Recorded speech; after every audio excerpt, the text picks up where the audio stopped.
For many people, the main problem with affordable housing is that it's still too expensive. That's why some philanthropists are trying to stretch their affordable housing dollars by asking for new ideas. To tell us about the Home Funders Innovation Competition are the Executive Director of the Home Funders Collaborative, Soni Gupta, and the Director of Neighborhoods and Housing for the Boston Foundation, Rebecca Koepnick. Thank you both very much for being with us. Thank you. I want to start with Soni. It's about crowdsourcing for ideas here. So how are you going to make this work? We're relying on the tremendous brain power in the Massachusetts area for affordable housing. There are people here who have the expertise and the experience developing and creating policy ideas that further affordable housing creations. So we're throwing it back out to them and asking them to step back from their jobs and to take the time to think about ideas that could help increase the supply of housing. And that's what the competition's aiming to do. Rebecca, the Boston Foundation has been interested in housing for a long time, yes. Very concerned about it, of course. Why the interest in this particular method? So I think this particular method, because as Soni said, we have some of the best thinkers in Massachusetts around building affordable housing and financing affordable housing, but they just don't have time because they're so busy building affordable housing to actually step back and think about what more could be done to actually move the needle so that we have more affordable housing for everyone. And so that's why we came up with the idea of this competition to incentivize folks to take a step back from their day jobs and have an opportunity to really think big about what else can be done. Soni, there are so many variables involved here. It could be everything from designs, engineering, getting the land, even the red tape of zone. I mean, how do you get an idea that can really work? Well, we're hoping that we will get ideas that span all of those issues. Design, whether it's innovations in micro design or construction-related innovations that can reduce the cost of affordable housing, policy ideas that could help provide land at reduced costs, or municipal land that would be affordable for affordable housing development. We're hoping that we will get a range of these ideas and perhaps even some ideas that combine some of these policy and design interventions to come up with innovations. Rebecca, talk about some of the kinds of things that can be done to make things more affordable, because as you know, there are expenses that are pretty hard to fudge one way or the other. Right. So I think, as Soni said, I think there are lowering construction costs by thinking more creatively about what kind of process you go through when you're building affordable housing. I think there are different creative financing mechanisms that we haven't explored yet that with government working together with developers could definitely increase the amount of housing. And I also think there are policy barriers like zoning challenges, which everyone talks about, that if we're taken on more holistically could really help us build more housing.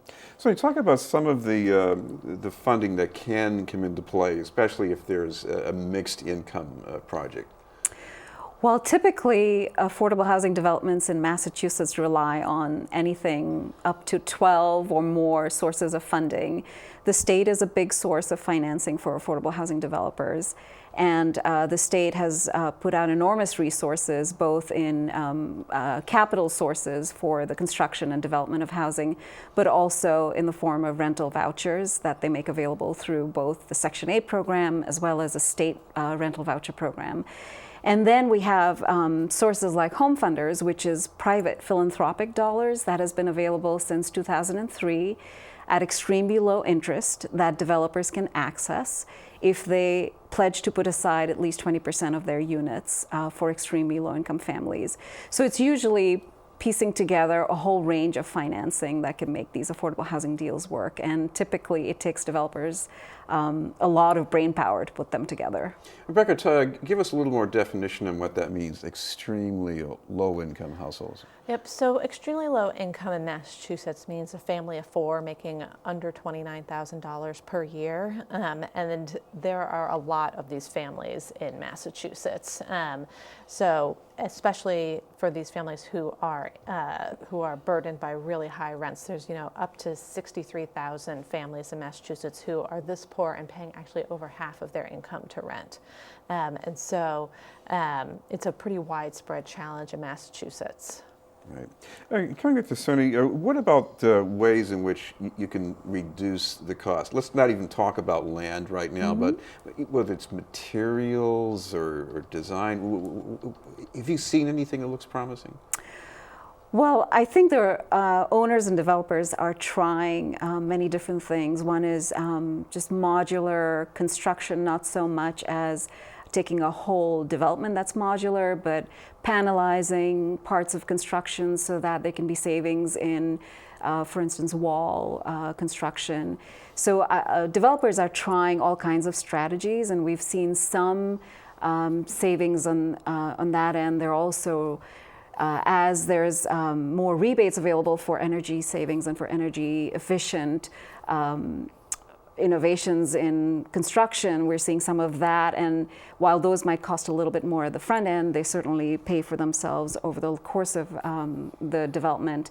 But I think in general, construction costs can only go down a small amount through these innovations. And I think it's really hard to take any one of these as a magic bullet that could save a lot of money for housing development. And of course, you're going to hope for the best with creating some buzz around this. And you do have an event coming up later this week? That's right. We have an event at 10 a.m. on Thursday, the 19th, at the State House at the Grand Staircase. We welcome anybody who is interested in this to come join us.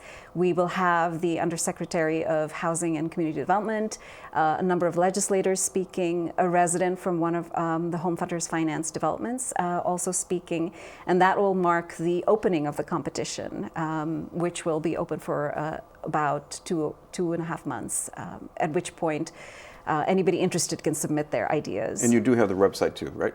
That's right. The website is www.homefunders.org.